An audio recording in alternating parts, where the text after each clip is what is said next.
Thanks, Sarah.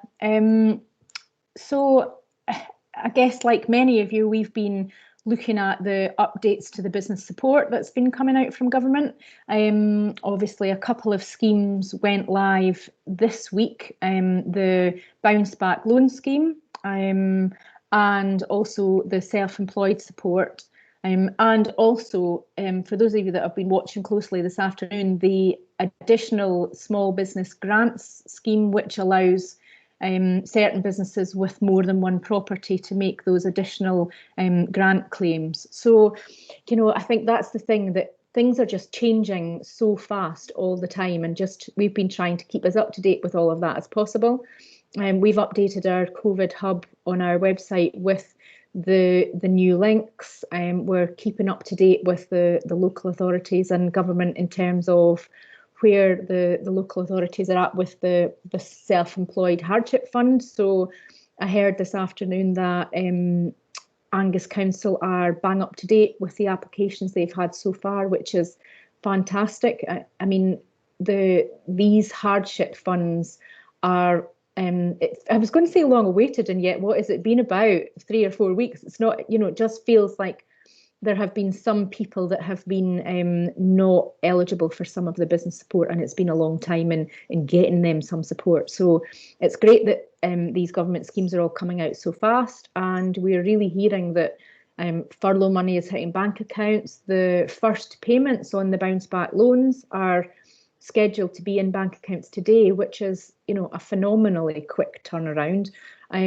So, there's lots going on, but there are still lots of people struggling. So we're hearing from people who don't bank with some of the larger banks.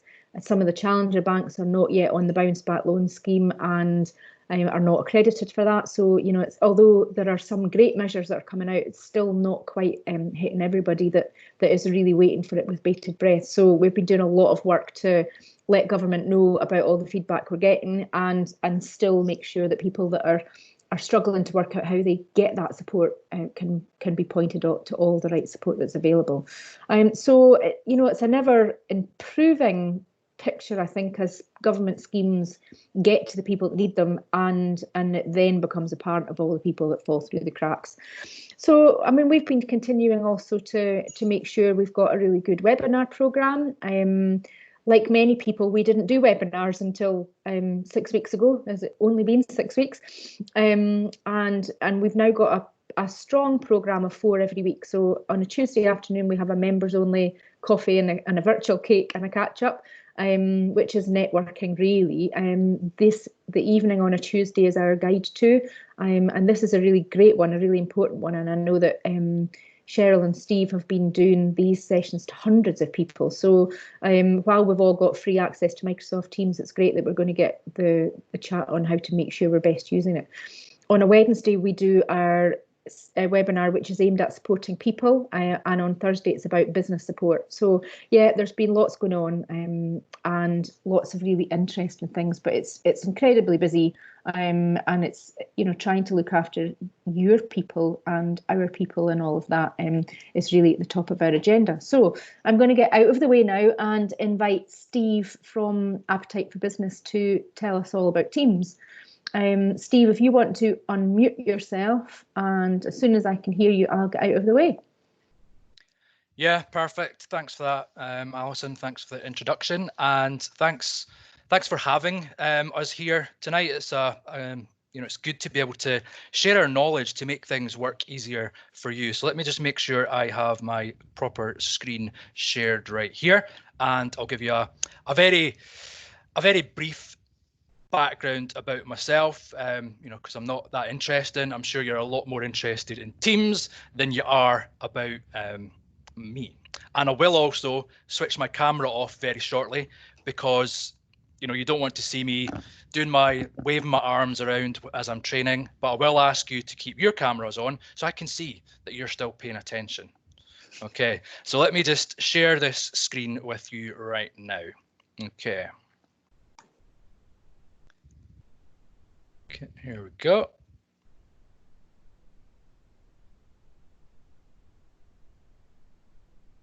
Okay, bear with me.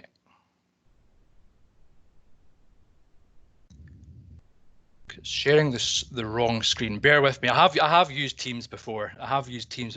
It's always an issue trying to what am I trying to say here? Trying to train Teams while using Teams. So let me just quickly fix this sharing options here. So I want screen number 1. Let's change to screen number 2.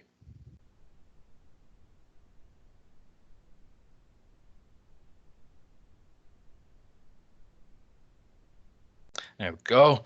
That's better. I'm not going to ask if you can all see it, because I know you can see it because I've got a big red border around there as well. So yeah, very brief introduction about me now, because I've wasted some time. I'm a learning consultant. I'm an IT trainer.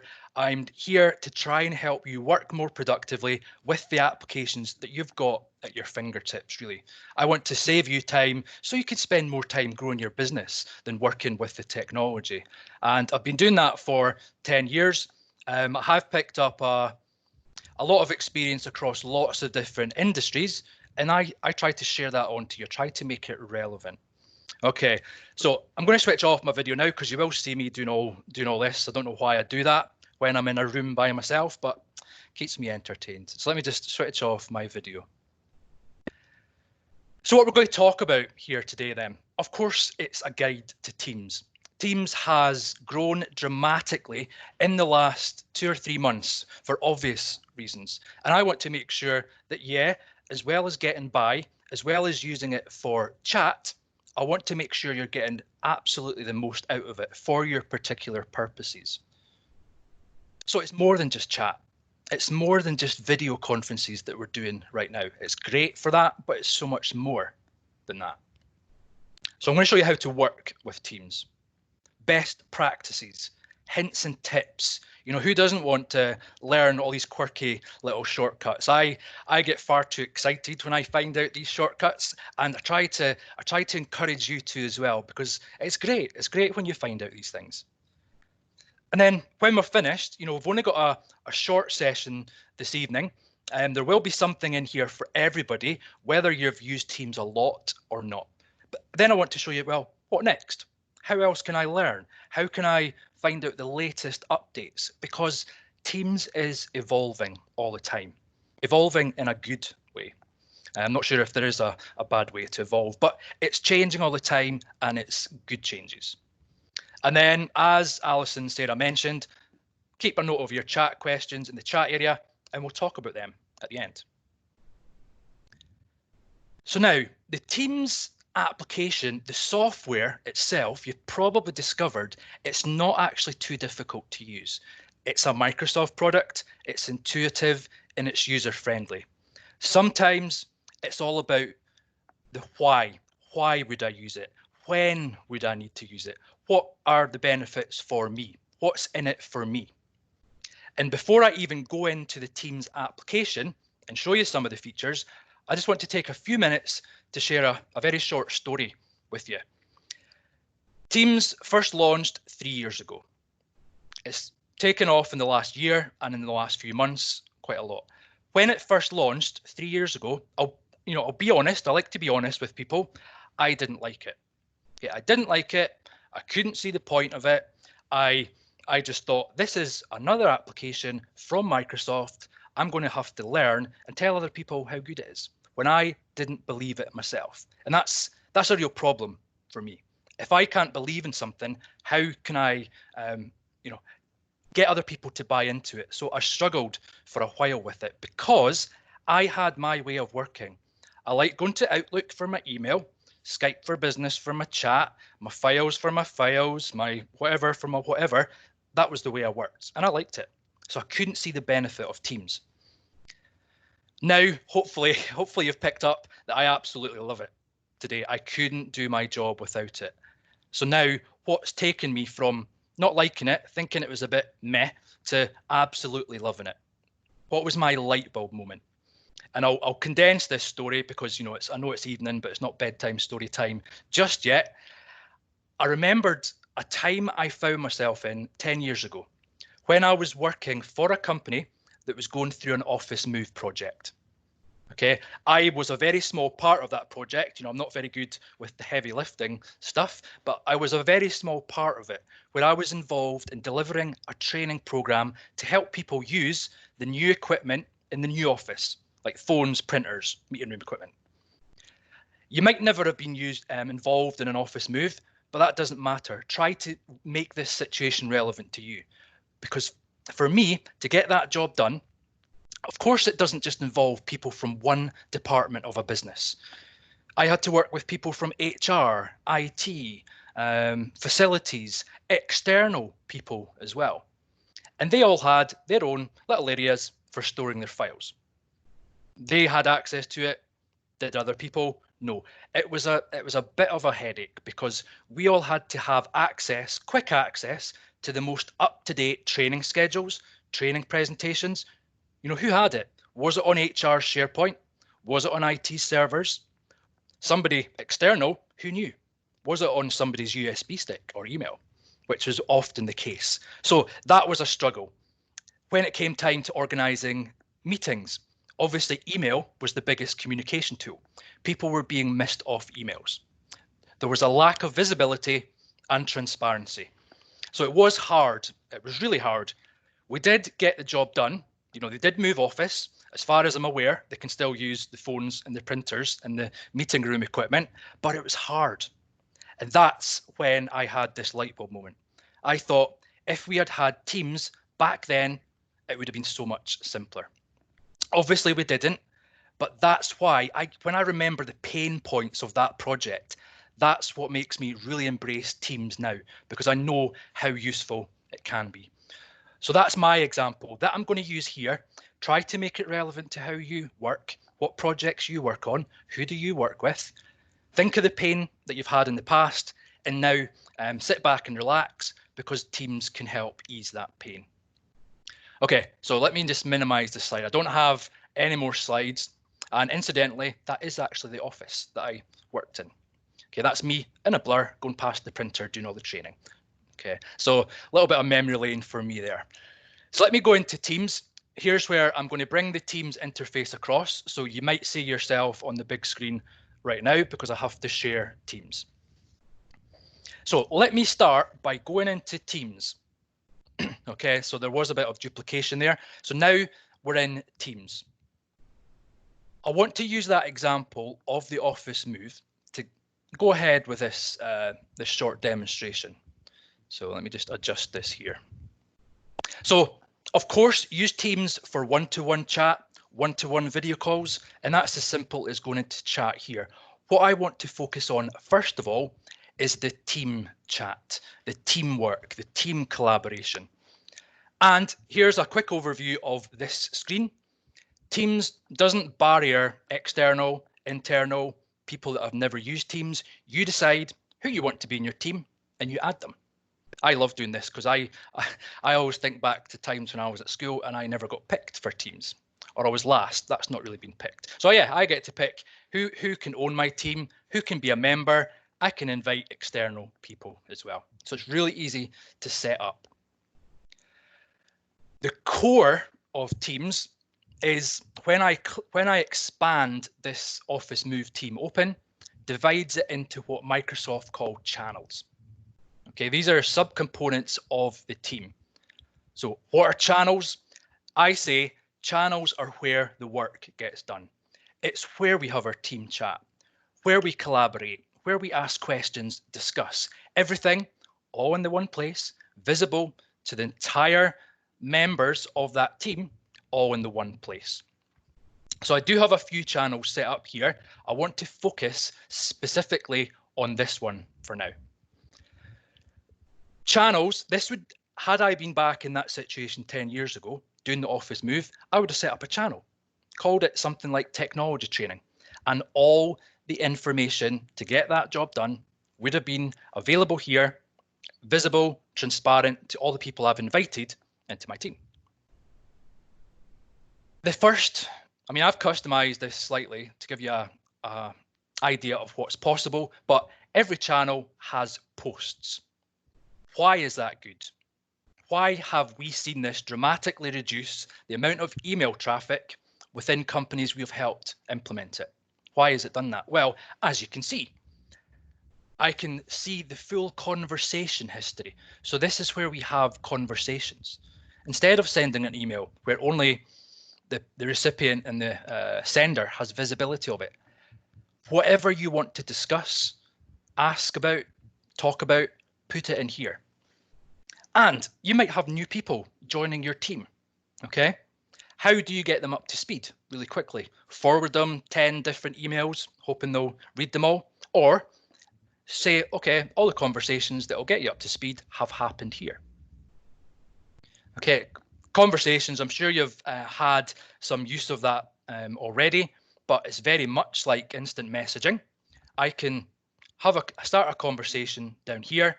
It goes up into the post area, visible for everybody to see. That's great. A lot of people say to me, let me just do a quick conversation here. So the meeting needs to be set up with the new attendees. Okay, so say if I just post that right now. Yeah, everybody that's a member of that team can see it, okay? But they might not have been notified that I've put it there. Use this feature here. I'll spend a couple of minutes talking about this. If I want to make people aware that I've asked this question, use the @ mention. Okay, so if I want to notify the whole team, mention the whole team. That way, everybody that's a member of that team will be notified either up here in activity. They might get an email notification, which I would advise people to turn off because that defeats the purpose. And you might see a pop-up banner down here. Here's a best practice here. I have to consider how much notifications people might be getting because we're using Teams a lot more. So do I really need to make the whole team get a notification, or is it just directed at one person? Okay, so if I just wanted to notify, have Jess have a notification, I can @ mention individual people. Once I post the message, everybody else can see it when they choose to come in here and have a look, but they wouldn't have been overwhelmed by notifications. Why is that good? Well, if I scroll back through here, here's a message I sent a few days ago. I targeted it at Jess, so she would have received the notification. But anybody else has visibility of that. And let me explain why that's a good benefit. Had this just been emails between me and Jess, only me and her will see that. Whereas somebody else could see this and say, oh, I've already printed that. I can intervene here and save having to waste time. So you might see a message that you wouldn't have seen had it been emails back and forward. So that's where the visibility can come into effect. It can, they could have been spending too long doing something that didn't have to be done when somebody can step in and add value. Another top tip here, if you are @ mentioning an individual, it does put their full name in, first of all. A bit too formal, isn't it? If I'm in the office, I would never say, hi, Jessica Bryant, can you go to the printer and do this? It's not the way I would do it. So a lot of people don't realize that a simple backspace takes out any extra part of that. So a simple backspace. Okay, so another thing that used to catch me out, when I write a message, let me just type a test message. Maybe I didn't want to finish it there, but I wanted a new line. When you press enter, it automatically sends. That used to frustrate me. Now I know, and I want to share with you 2 different ways of not having that happen. First one, real simple. Instead of just pressing enter, if you want a new line, shift enter. Okay, shift enter gives you a new line. It's good. All you might want is an extra line, but I'm quite greedy sometimes. I want more. So you can click on this formatting button and you can have more. You can, okay. Sorry, the screen I'm just looking at was Alison. I just saw her shock when she saw that. Okay, so you can have lots of formatting, bold, italic, knock yourself out and have bullet points, numbered lists. And here's where you can make it look like an email. Training tomorrow. Give it a subject. Don't just assume that it has to be a little line of text. Make it more. Make it explain exactly what you're trying to say. Also, if it's high importance, much like an email, make it high importance. So now when I send that message, it's quite clear that that's important. It's got a subject, and if I'd added bullets, I could have it in there. Okay, other tips on, because this is probably the part you'll use the most, so I want to focus more on this part for this session. When you see something, yeah, you can click reply, and the conversations are threaded together, as you can see. If I scroll back a little bit further, it's very much like social media. Conversations are threaded, so everything's linked together. So if I want to reply, make sure you click reply, because it's all too easy to click start a new conversation, and that's now a separate conversation, and things get mixed up, things get missed. So if you mean to reply, it's very easy to miss it, but make sure you click reply. Alternatively, I might have nothing valuable to add to that. Okay, I might have no input to it whatsoever, but I want to acknowledge that I've read it. So across here, you've got your reactions. Okay, so you can give a quick thumbs up to say, I've read it, but I don't have anything else to say. Some you might not have to use, okay, but there's these other ones here. Another top tip coming up here, and this is for all Office 365 applications as well as Teams. Whenever you see these three dots, click on them at least once to see what are my more options. And the more options here, I want to point out, I can hopefully say that you're going to be using Teams conversations a lot more from now on. And this area will become busy. Okay, if I'm scrolling down this and I see, okay, I need to read that and do something with it later, rather than me coming back later and scrolling through the list, what I can do is click on the three dots and save the message for later. Okay, so now doesn't matter if lots of people have lots of conversations, I can later go up to my profile, go to save messages, and read that one there. Once I've read it, unsave it. Okay, so don't miss messages just because you don't have time to look at them. If you want to come back later, save it and come back later. There's one other thing in here that I want to point out. If you're working with colleagues whose first language is a different language than your own, Teams allows you to type in your own language, and once that message comes through, you can click translate and it translates it to your language. I'm not going to say how accurate it is. I can only speak one language, and sometimes I even struggle with that. But it's a good way of translating messages instantly without having to leave Teams, without having to go to Google. It's the same as doing that, but within Teams. Okay, so other things before I move on to how we deal with files, because a lot of our text, a lot of our communication these days is text-based, doesn't always come across the same tone as if we're saying it. People can struggle to pick up tone. So as we've all been used to, you've still got emojis. Okay, so there's a smiley face can set a tone of a message to make sure it doesn't come across in the wrong way. So like I say, some you might use more than others. So they've always been around in other applications. Teams takes it to the next level. Okay, and I'm pretty sure some of you are going to love this and some of you are going to hate it, but you've got animated GIFs. Okay, I always get asked the question, is this appropriate in a business environment? That's not for me to answer. I can say that they can be switched off if they're being overused, abused, or whatever, but Teams is a more informal area. When we're working with our team in the office, we have a bit of a laugh, we have some humor. So they're there. I would say if you're using them, keep them relevant, don't go overboard, or if they are being abused, they can be switched off. But there's nothing like an animated GIF of a cat in a swimming pool to cheer you up on a Monday morning. Okay, but yeah, keep it relevant. What else do we have in here? I want to mention files now, because as important as it is that we've had this discussion, you might have noticed that there's files throughout this conversation area. What I can do is upload a file by clicking on the attachment. Wherever it's stored, on my OneDrive, on my computer, wherever. So if I just go to a file here, Teams files, and upload a document. It doesn't have to be Office documents. Any files can be added to Teams. So I've uploaded this guide, okay?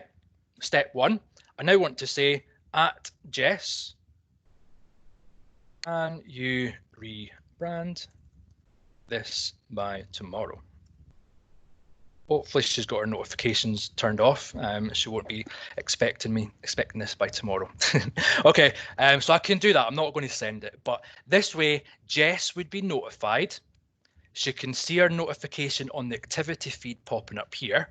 She clicks on that, she's taken straight to the document. No need to go to 5 different places. It's all right there. So I'm not going to send that right now. And what I'm going to show here, you might want to make files available to your team, but not necessarily start a conversation about it. And also, there's a lot of files shared in here. You're probably thinking, I want to see that file. Do I have to keep scrolling back? What date was that file talked about in conversation? You could do that, but you'd be wasting your time, because you can go to files. And all the files that have been shared within that team are here. They're only here. Okay, I know they show in posts, but this is where they're stored. And it also gives me the ability to upload documents directly. So it's available to the team, but I don't necessarily want to add a conversation about it right now. And let's cast your mind back to when I said about the office move and how I needed quick access to a training schedule, the latest one, and so did everybody else. I've got a training schedule document here. I could open it from here, or you might have noticed I've customized my channel to have a tab that's a direct link to that document, so people don't have to scroll and find a document. Even if they can't remember what it's called, it's there for them. And all I did to get that to happen was, no surprise, 3 dots, make a tab. And this is where it brings in the other elements of Office 365, because not only am I getting quick access to it, it's the latest version. Not only am I getting quick access to the latest version, other people are getting access to it at the same time. We can edit it at the same time. Think how many times you've had to wait for somebody else to close a document before you can edit it. Think how many times you've been annoyed when they've forgotten to close it and went off and done something else, and you've had to try and chase them up. Now, as part of Office 365 within Teams, we can real-time co-author a document. And you probably noticed it's an Excel spreadsheet. It's opened it up within Teams, and I can edit it in Teams. You know, I've got a variation of the ribbon up here. So yeah, I can edit it. Changes have been saved real time, as would other people's. Sometimes though, I can be quite old school. You know, I love Excel, and when I'm editing an Excel document, you know, I perhaps would want to open it in the full desktop app. So I can still do that. All it's allowing me to do, it's doing this on my other screen. I'll pull it across once it's done. Okay, all it's doing is opening up the full Excel application, so I can edit it with my good old faithful Excel ribbon right there. But the most important thing there is, doesn't matter where I'm editing it, it's always been saved back to the files area in Teams, available to my team all the time. And I've also done the same thing here with another file, the training presentation. You know, of course, if you're delivering training, you need quick access at the drop of a hat, perhaps, to the latest training presentation. There it is. right there. Opening the PowerPoint, but within Teams. Same opening desktop app, I could do that. Okay, so I could do that. But what I want to introduce you here as well, I might want to ask a question about this document. Now that it's available, I've reviewed it, I've got a question. So speech bubble here. There's my conversation panel. I can do exactly the same as what we did already with a new file uploaded, but with an existing file. Can we rebrand this? At mention, send, extra formatting. If I send that, I know I started the conversation from the file, but now if I close this and go back to posts, here it's here. And again, it's all threaded together with any previous conversations, quick link to the file. I've mentioned the office move in a previous conversation, which means because I've added to the same thread, I don't have to mention these people because they're part of the conversation already. You know, I know it's all a lot of information, but hopefully you're seeing how this is all coming together, really. Okay, good. Other things, I mean, every channel will have posts, will have files. You saw how simple it was to create a tab from a document. Other things you can do here, you know, pin it to the top of the list. Something else that I will introduce you, I can't spend as much time as I really want to, but to give you the will to go looking for yourself. Think how you manage task-based projects where people have to do a job by a certain time and set deadlines, etc. Maybe you use Microsoft Project. Okay, that comes with its own license costs. It's a bit of a niche product. It's not easy to learn, and it can be over complicated what you're trying to do. I'm probably going to say with confidence that you've all used an Excel tracker to track projects and deadlines, and you know, you've conditionally formatted it and everything to the max. I've done that too. I don't do that so much anymore because we've got this app called Planner. I used to say it was a lightweight version of Project, but I think that was giving it a discredit. So it's a user-friendly way of managing your tasks. So let me just create one here. So if I needed to create a plan for all this tasks to be completed for this training delivery program, I create a plan. Here's how simple it actually is. Let me just close that. Here's how simple. You divide your tasks into what Microsoft call buckets, sections, categories, whatever. You might have used something called a Kanban board before. This is very much like that. So training, prep. Add my tasks. I'll do this real quick. Create outline. Okay, there's a task. Looks very basic. It's a text box with a circle. Okay, basic there, not basic when you click on it. I can assign people to it, update the progress, update the deadlines, put a description, add a checklist. So prepare, or let's put draft outline, review outline.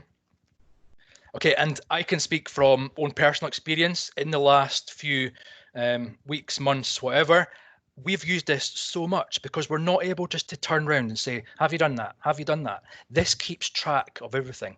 And I'll hold my hand up here and say I'm sometimes guilty of putting maybe too many checklist items on because I love doing that. I love marking something off when I've completed it. It gives me a sense of satisfaction.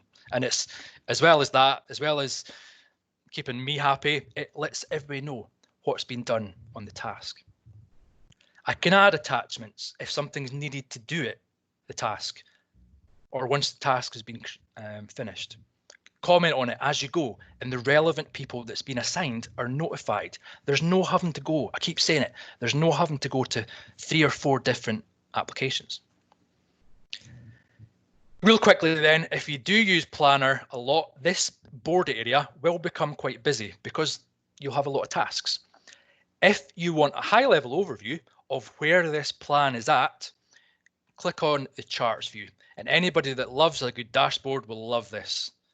Okay, you can see a quick dashboard view where the status of all the tasks are, who's got too many, who's not got enough, and you can start filtering it to your heart's content and really get the most out of this. And finally, we do sometimes need to see a sort of look ahead, what tasks are coming up. So just so happens you've got a schedule view and any tasks would appear on there. Okay, so Planner, I can't recommend that enough. If you want to organize things to the nth degree, you don't have to go to the nth degree. It just helps keep track, and it's so simple to use.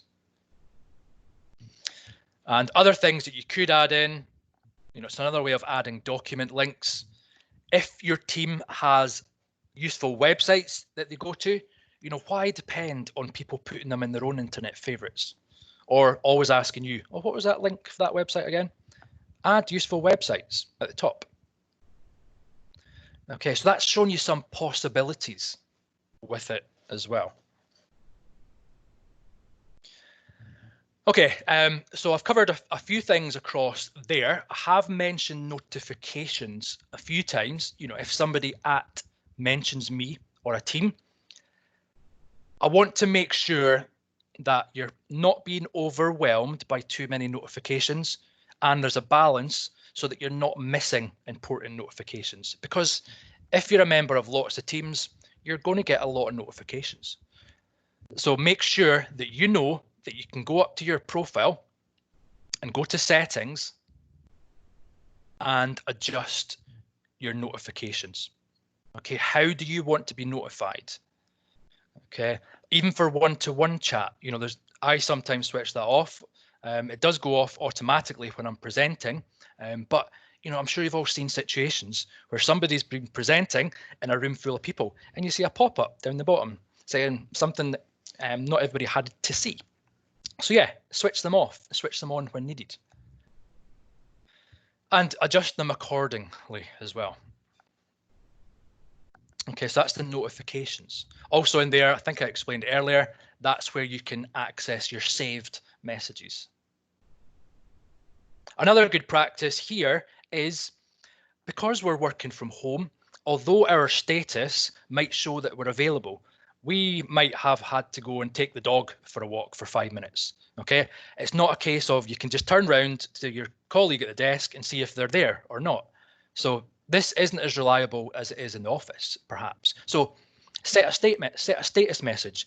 If I'm going off for lunch, I maybe don't change, I don't lock my computer when I'm at home, so the status doesn't automatically change to away.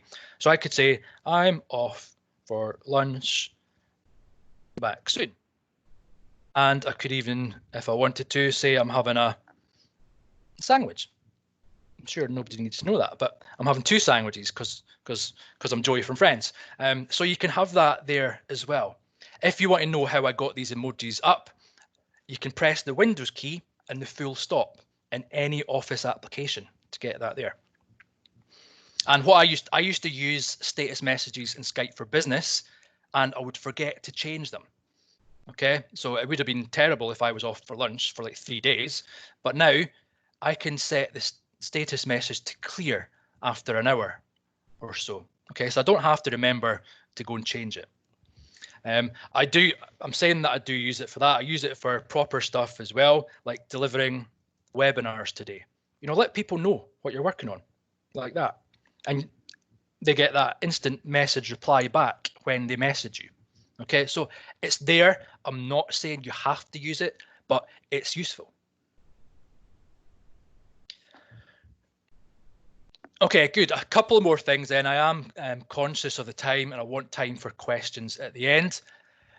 One-to-one chat, I don't think I have to spend too much time on, because it's the same functionality as group chat, team chat. All these things are available here. What I do want to point out to you is you can group your contacts. You can have external people. Type away your message, same features as before, but have some, I'm not going to say common sense, but if you're typing and typing and typing text and you're not really getting anywhere with the person that you're typing it to, remember you can still talk to people. Okay, we can still add in audio. Okay, so you can still do that. And then even if you're not getting anywhere with the audio call, add in video. See the whites of their eyes as you're telling them stuff.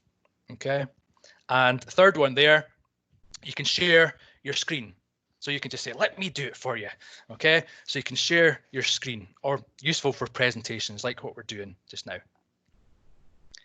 And the benefit of this, any files that I share, any chat conversation is available here. It doesn't disappear when I close the window. That used to frustrate me with Skype for Business. When you close the conversation window, it's gone. And I would always get useful links sent through. So now I can go into any of my contacts and see all the recent conversations we've had as far back as since we've been using Teams. Okay, I did mention audio. Something here a lot of people aren't aware of is, as well as being able to just directly call your contacts from here, Teams can have voicemail. It will have it built in by default. So if somebody called me just now, obviously I'm presenting, so it would go to my voicemail. Where are my voicemails kept? Under voicemail. And it's a visual voicemail. And if I leave this long enough, it transcribes it as well. Okay, if I click on it rather, it transcribes it. Okay, I can read these messages and I can play it back and I can adjust the speed. Okay, so if Dee's taking, if she's going around the house, he's taking all the time to get to the point, I can put it at 2 times the speed and say, come on, Dee, get to the point, bottom line it. And don't tell Dee that. But yeah, that was us just testing the functionality. So voicemail, set up by default to switch it on and to adjust your voice message. That's under settings and under calls. Okay, so it's under there. So a lot of people used to be frustrated with applications like this because you couldn't phone external numbers with a standard account. You'd have to upgrade your account or receive external calls. My argument for that now is, do you really need that? Because we've all got smartphones, mostly. So you can download the Teams mobile app, open up Teams and do your calls through there. Okay, you're not having to use your mobile phone bill, you're using the network and it's a Teams call. Okay, so if you've not already got the mobile, I would suggest getting it.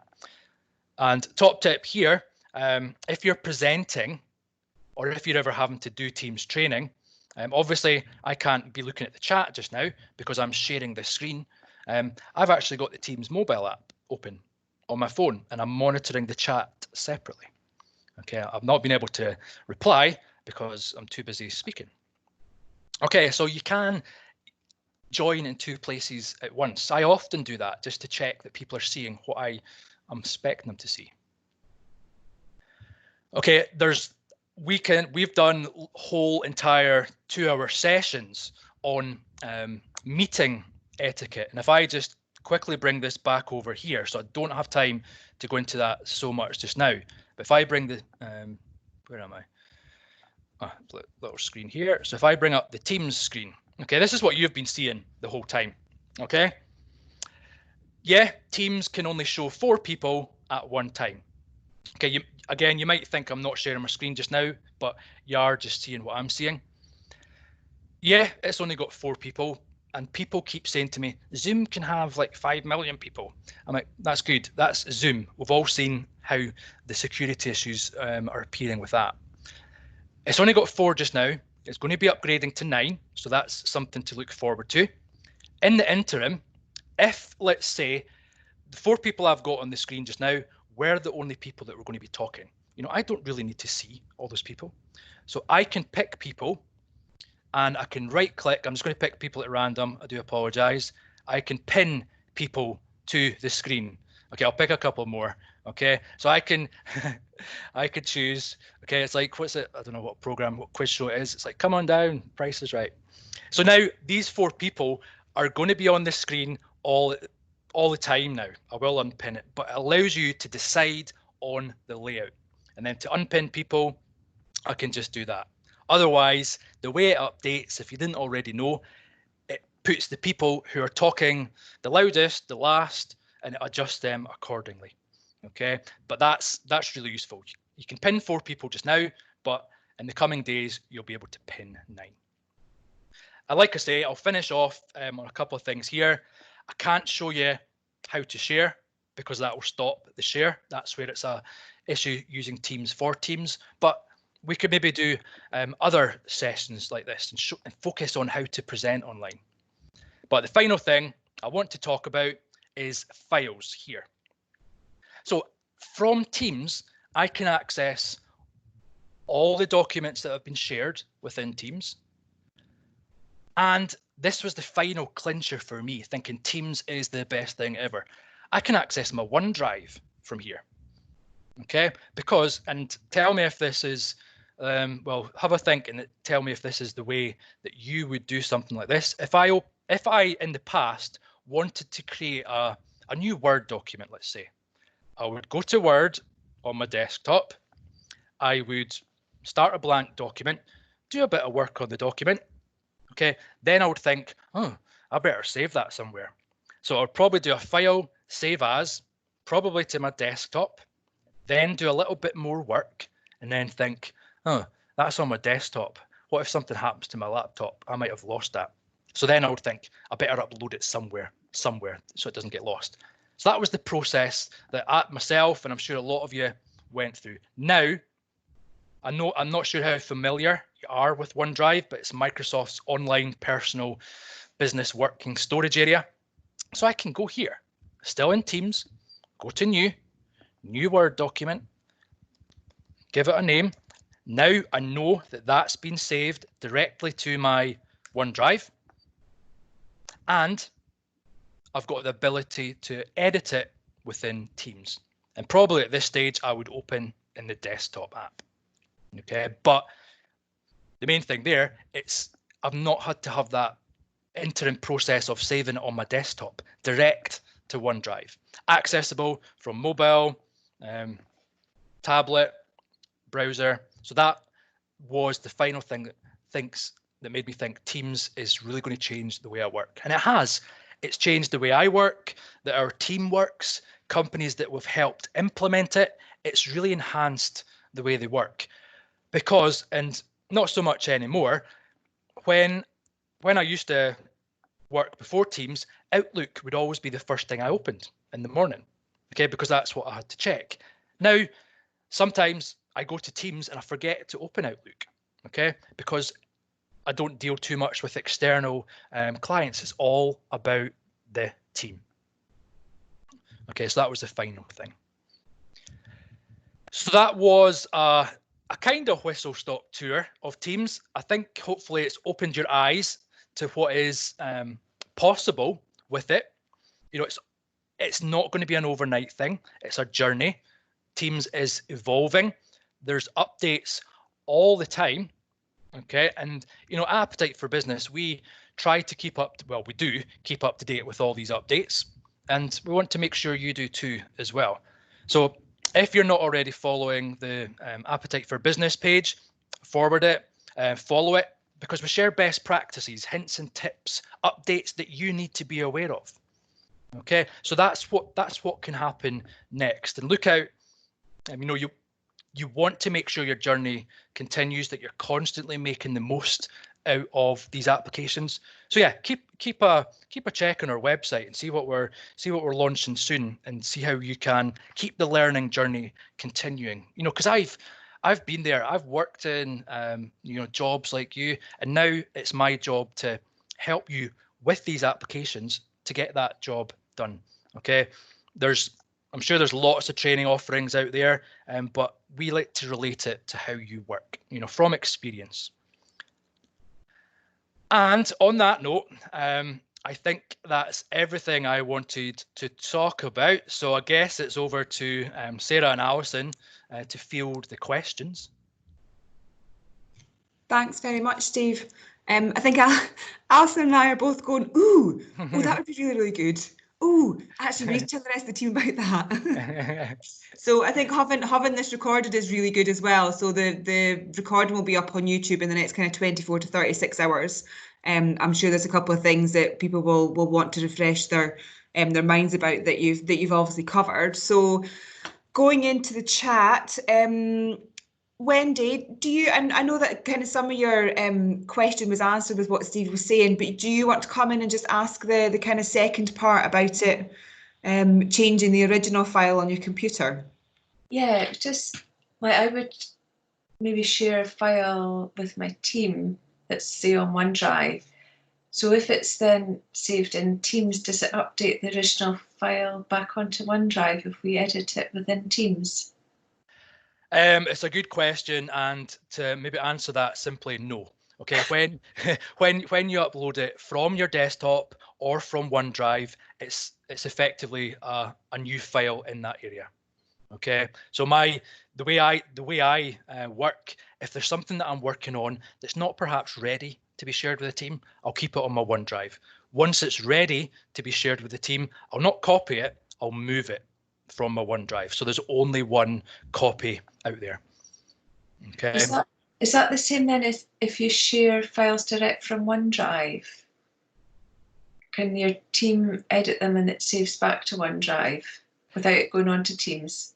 If it's out with Teams, if it's not a document that's in Teams, if you've just shared it from OneDrive with 5 or 6 people, yeah, it's always saved to your OneDrive with any changes that they're making back to the same file.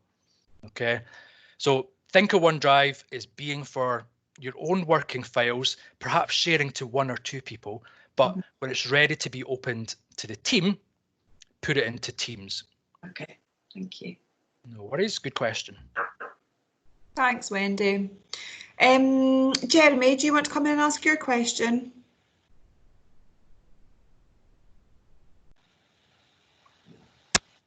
When you had that document within Teams, could all team members automatically edit that document?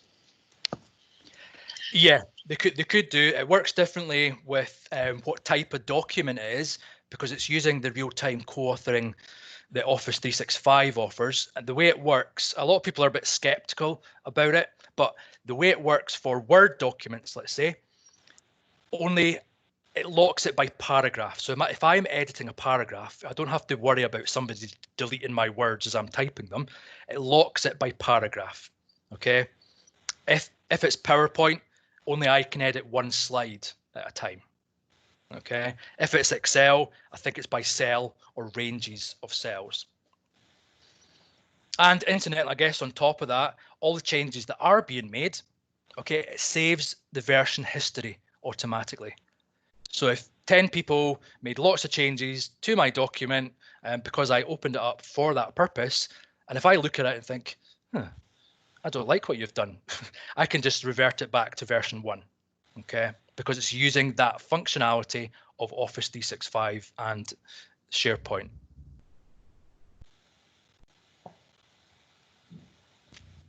Okay, hopefully that answers that one. I was just about to say, does that help, Jeremy? Yes, thanks. Yeah. Okay, on to Tony. Tony Walker. Hi. Yes, my question is, with us all working at home at present, it tends to get a bit crowded on the PC at home. And I've got a situation where I've got a works offering of Teams, and my wife's got one with one of the charities that she works with, and I've got a separate one with other people. So I've got 3 different Teams on the same computer, and I'm finding real problems trying to work out how to get onto which. Can you help me?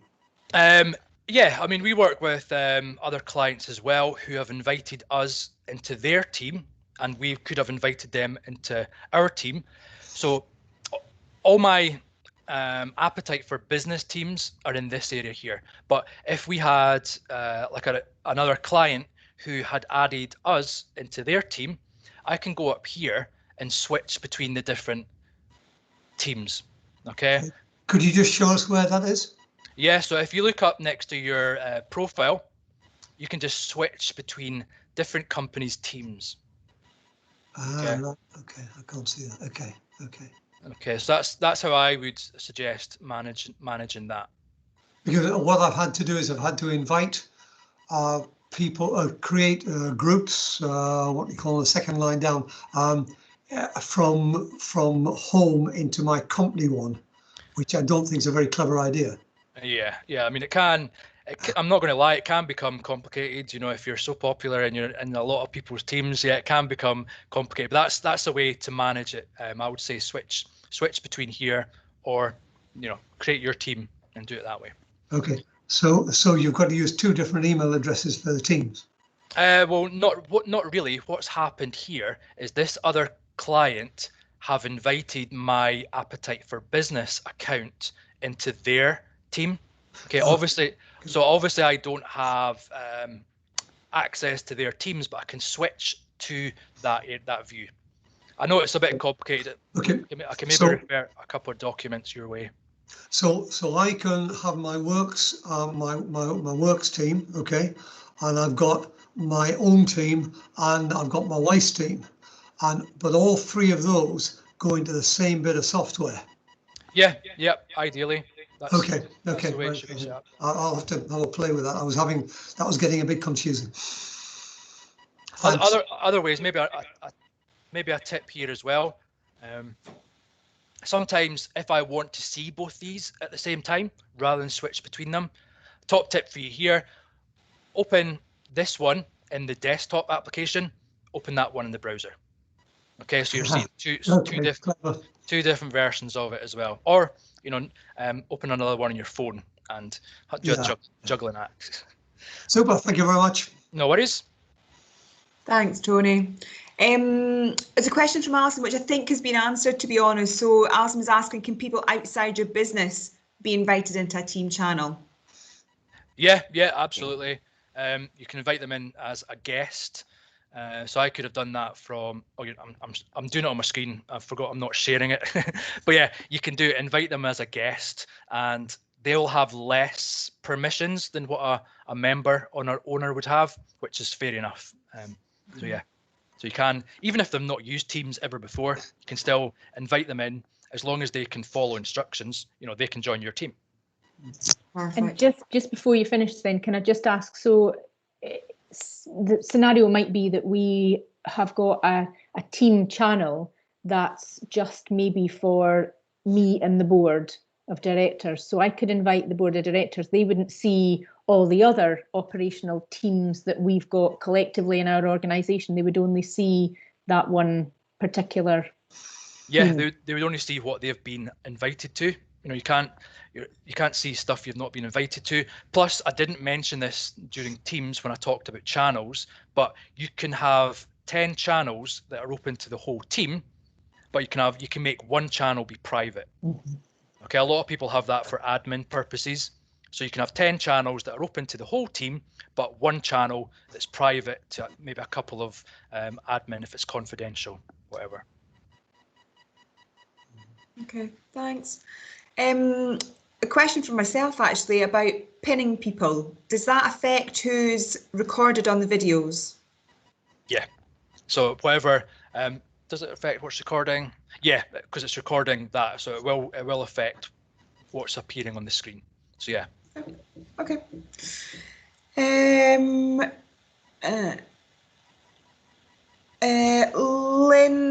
Lynn just got a quick question about the update, to be honest. Lynn, do you want to come in and ask yourself? Hi. Yeah, it was just if we got a time scale for it switching to a 9-person view. I've been told, well, last time I checked the roadmap, I think in the next 2 to 3 weeks. I don't want to say an actual date because it's not going to be this. I don't think it's going to happen for everybody at the same time. You probably saw across LinkedIn. Let me just switch my camera back on. You probably saw the background effects all over LinkedIn. Did you see that? Okay, that was an update that everybody was getting at different times. Okay, people went nuts for this on LinkedIn, but it allows you to change your background. So if I want to pretend that I'm at the beach, you can do that. So try it. It's fun for like 5 minutes. Okay, I much prefer the simple one, blur the background. So when I'm having to work in the kitchen on my days when I'm not allowed in the office, I blur the background so you can't see my dirty dishes in the sink. So that's under the three dots there. So again, I maybe veered off that question, but the next few weeks, people will get it at different points, probably. Perfect, thanks, Dave. Question from Liana. Liana, are you still there?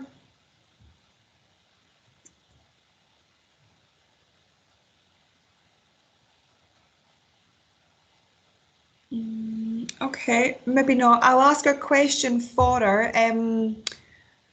So she's asking, can you add to a thread if you accidentally set it up as a new rather than reply? Oh, sorry, I thought that was Liana coming in. I see what you're saying there. No, because I've done that quite a lot. I've started a new conversation when I meant to click reply, and because I tell people they shouldn't be doing that, to make people not think I've done that, I'll delete that and put it in the reply so that you said to do that. So yeah, I'll just delete the new conversation and go back and copy and paste and put it in the reply as quick as possible so nobody knows I've done it. So you can do that then?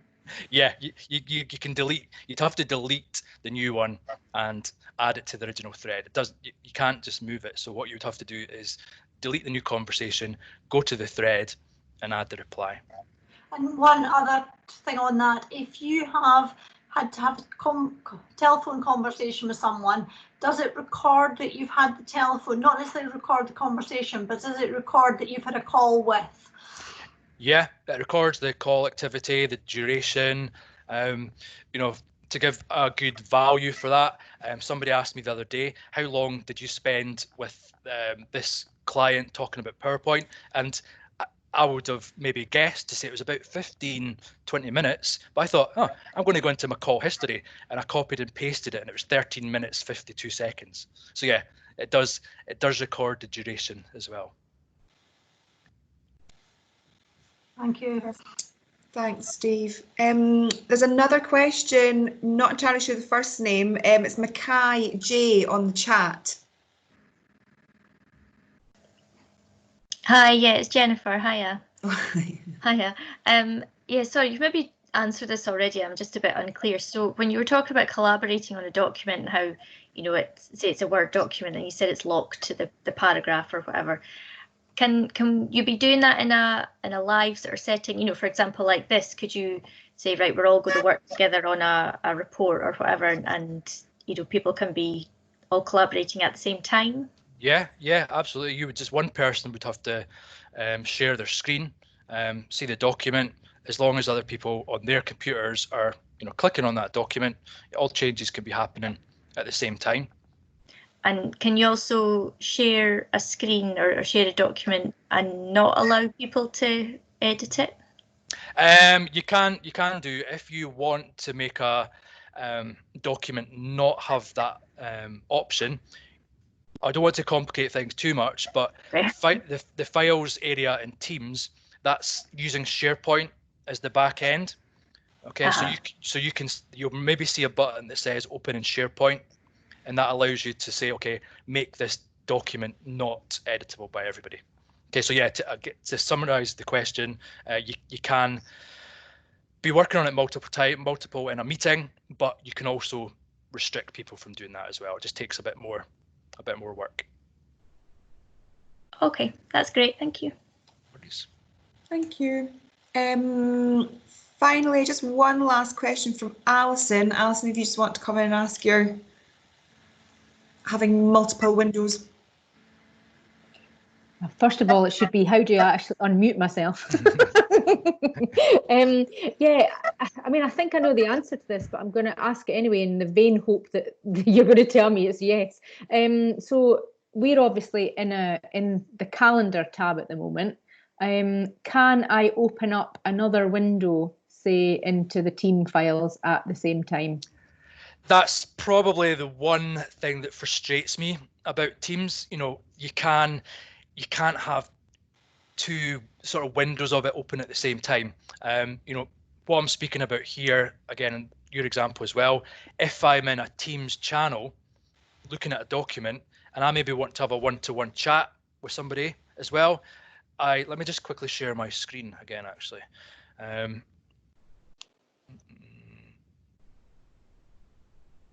Okay, so let me share this here and bring that down. So yeah, it does frustrate me a little bit. I will find workarounds. Let me just move that over there. So if I'm in here, for example, I can see I've got a notification in chat. I would have to go to chat. I might lose this.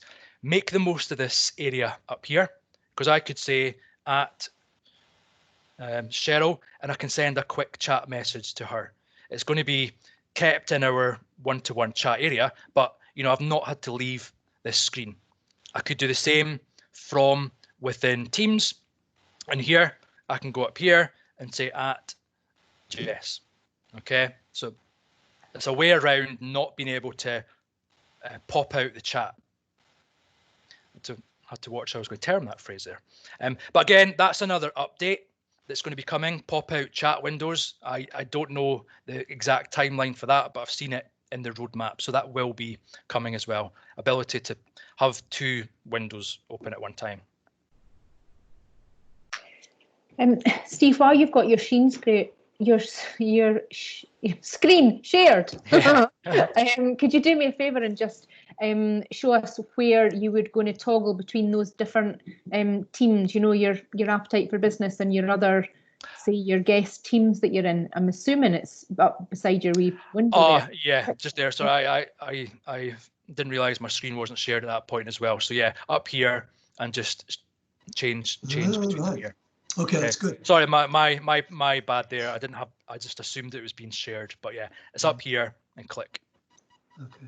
And then the last thing that I noticed that Tony was also asking about was just back to where did you find Planner again? So I know because you didn't talk, because there's the app. I tend to go through the apps down on the bottom kind of left-hand side for some of that, but you can't add down, you know, you've got your menu down that left-hand side and you've got the three dots. You can't add or pin more things to that, can you? You should be able to. I've never really done that, but Planner, yeah, right click, pin.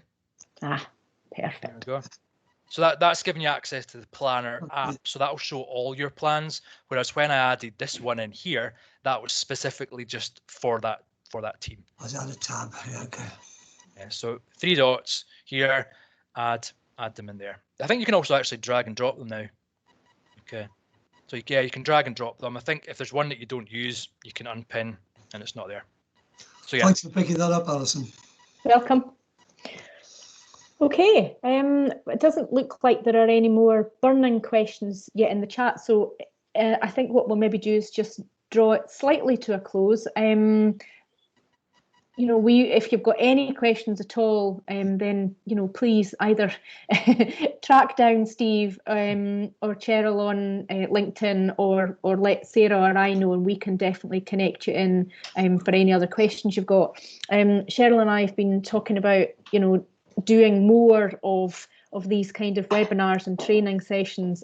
So watch this space for some kind of news coming out of that. But you know, Appetite for Business are I mean, I think you've been running these sessions with hundreds of people in them. So you know, there's always there's always going to be more shared on their LinkedIn pages if there are any more sessions coming up. And the other thing, we use Teams pretty substantially ourselves. And even just when we were getting going, the Microsoft how-to videos for Teams are pretty good. We kind of pinned those into one of our general teams and just so that anybody new coming into our organisation can just get a bit of a workaround. Oh, good question from Liana. Just a final one, Steve. You're going to have to come back in. Yeah. Cost of Teams. Cost of Teams. I think at the moment Microsoft are offering it for free. I'm not sure how long that's going to continue. How much does it cost outside of that? I can't off the top of my head remember the cost of licenses, but with Office 365 as part of the package, I think the E3 package, which I think works out to, could be wrong here, but it's very minimal per month. Okay, so you can have Teams on the sort of entry level package of Office 365. So maybe a few pounds per month, but you know, it's worth it. It's like a cup of coffee at Starbucks. Yeah, I mean, I have a feeling that when we began to go into lockdown, Microsoft said that they would do it free for 7 months, but 7 I might months. just be making that up. Yeah. It feels like it was something like that they said, but yeah. It feels like 7 months ago. Doesn't it? Yeah. But I mean, I would just, oh, sorry, Tony, carry on. Can you tell us when we're going to be able to see the video of this? Yeah, so likely tomorrow, but possibly it depends on when we get it downloaded and when Sarah, you know, kind of adds the top and the tail to it and gets it up on our YouTube channel. But yeah, what Sarah will do is she'll send round a thank you for attending email to everybody with some links and a bit of a survey, and then we also put the YouTube channel updates live, so it'll be out really soon. Right, thank you. Okay. I mean, on our YouTube channel, there's lots of other videos and webinars that we have taped and recorded over the last few weeks. Showing my age there, calling it taped. Steve, you had a wry smile, but I'm sure that was just something else, wasn't it? But thank you so much, Steve, for all of that. Teams has really made a massive difference to how we work as an organisation. We are really using it a lot, but like that, you could tell we've learned loads already. So you know, it's really worth getting in and having a good play around with and seeing what it can do for your organisation. I think our remote working wouldn't have been half as smooth if we weren't using Teams. So yeah, I would definitely encourage lots of people to go and use it, never mind for webinars, but for all sorts of different things.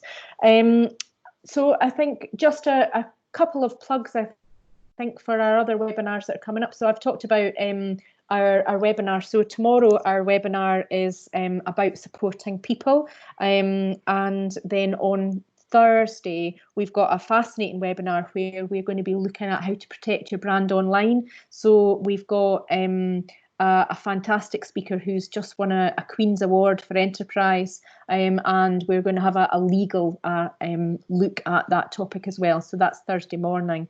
And then next Tuesday, again, our programme begins again, but we've also got the second of Carrick Management's webinars on Tuesday morning. So they're helping businesses think about how are you trading at the moment? How are you going to trade when we come out of all this? What does everybody's new normal look like? So lots going on. Thank you so much for your time and for joining us this evening. Hopefully the sun's not totally away from your front garden and you'll get out and you'll enjoy the rest of your evening. So thanks very much for coming along. Much appreciated to Appetites for Business. Well done to Sarah for getting us all organised. Thanks, folks. Thank you. Thanks, everybody. Bye. Bye.